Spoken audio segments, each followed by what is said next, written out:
Hi, I'm David Bell. Welcome to this episode of the Effective Church Leadership series. It's all about innovation, that is, leading to the new. Let's get going.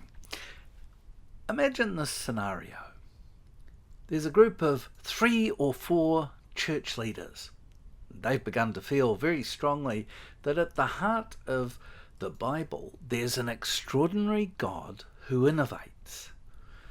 They catch a glimpse, a hint of this God who makes all things new. These leaders begin to discuss change.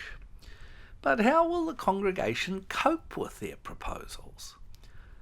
Should they do nothing because the congregation fears change? Or start changing minor aspects of congregational life? Or look to start new initiatives beyond the congregation, perhaps with congregational approval? What would you do? Can you think of other options? What suggestions would you offer to the group? It's not easy to express the nuts and bolts of innovation. Over a lifetime of ministry, I've observed that church leaders have little or no capacity for being innovative. We know it's possible to unleash creative energies across groups.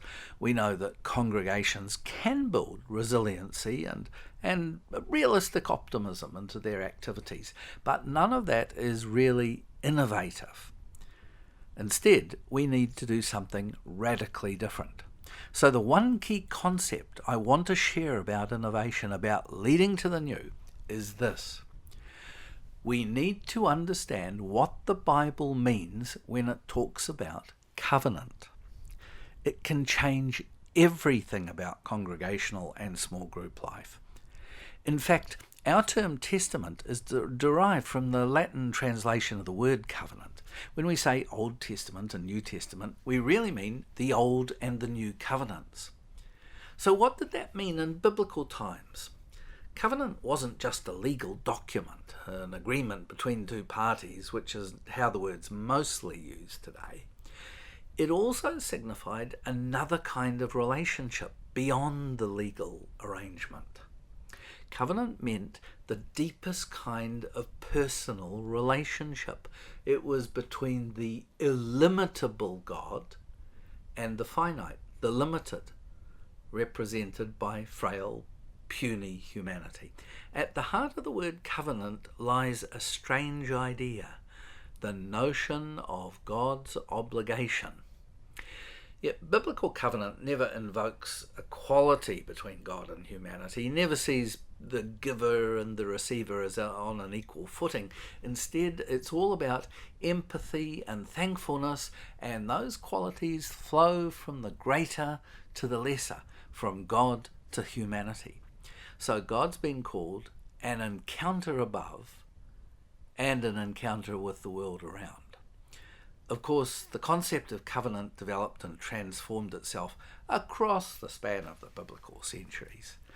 From the rainbow in the story of Noah's Ark, indicating God will not destroy the earth again, odd sort of got that, to God promising Israel that he's chosen them, again, bit odd that, to a new covenant in a person, Jesus, maybe that's odd too. We can't help but see profound changes of outlook, changes that reflect ever-deepening human understandings of the nature of God. The theology of covenant thus presents as a paradox.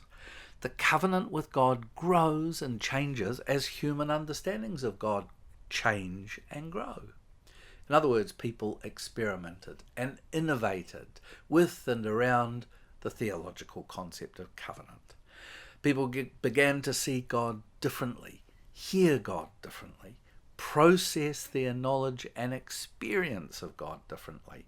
And central to the innovation was that the Holy Spirit, or God if you prefer, was guiding and enabling those changes. So, I don't think we're excused from doing our own innovations. It gets us deep into the church structures so we can change the way we do things. This kind of innovation isn't a method for the church, rather it's the lifeblood by which the church lives. In this sense, there's much truth in the saying, innovate or die.